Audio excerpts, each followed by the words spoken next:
I woke up this morning winning. Do you have any idea what it's like to wake up as the Dizzle? I've got 1.6 billion people flagging everything I post. I've got the YouTube trust and safety team, a bunch of spoiled narcissists crouching in the safe spaces of their ivory towers, calling everything I say hate speech.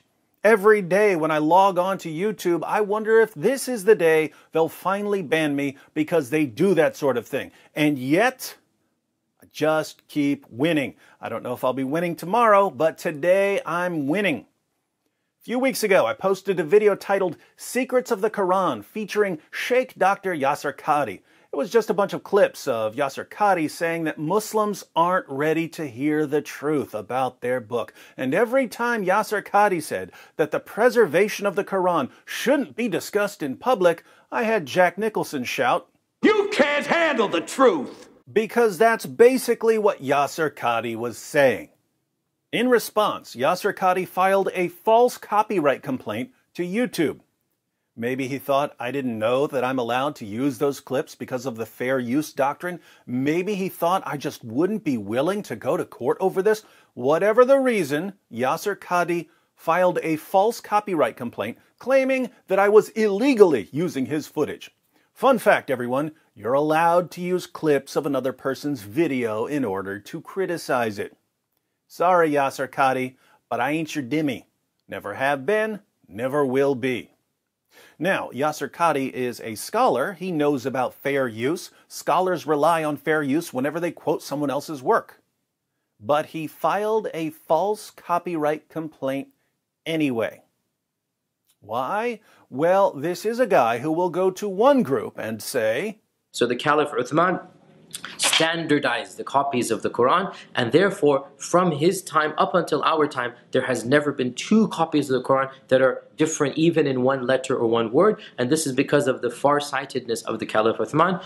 And then go to another group and say, and when we say the various different ways to recite the Quran, we are not talking about different voices or different styles. We're talking about slight differences in pronunciations, slight differences in letters, especially those who have been exposed to some of our brothers who live in Algeria or Morocco or other North African countries. They recite the Quran in a slightly different way. Not just a voice or not just a speaking style, but also changes in letters and words and harakat. Did you catch that? Every copy of the Quran since the time of Uthman is completely identical in every way, right down to the letter. Same story we've been hearing for years. From his time up until our time, there has never been two copies of the Quran that are different even in one letter or one word. And yet, oddly enough, there are different Qurans even today, with different words and different letters. They recite the Quran in a slightly different way. Not just a voice or not just a speaking style, but also changes in letters and words and harakat. This is what we call lying. To my Muslim friends who are watching, why don't you care at all that your scholars lie to your faces? Why doesn't this bother you? The more they lie to you, the more you love them. What kind of religion turns its scholars into compulsive liars? Well, at some point, some of these Muslim scholars who built their careers upon pillars of lies because they know that their followers will never, ever call them out for their lies, suddenly realized that there are people like me and Jay Smith and Hatun Tash and Islam Critiqued and the Apostate Prophet and Abdullah Samir and a bunch of others who will call them out for their lies.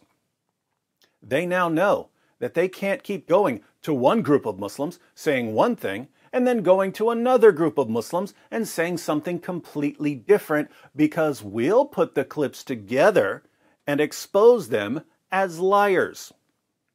So, Sheikh Yasir Qadhi decided that he just won't talk about the preservation of the Quran in public anymore because he knows that anything he says will contradict other things that he said and will be used to expose his lies. But even his refusal to discuss the preservation of the Quran was used against him, and in a panic, he filed a false copyright complaint.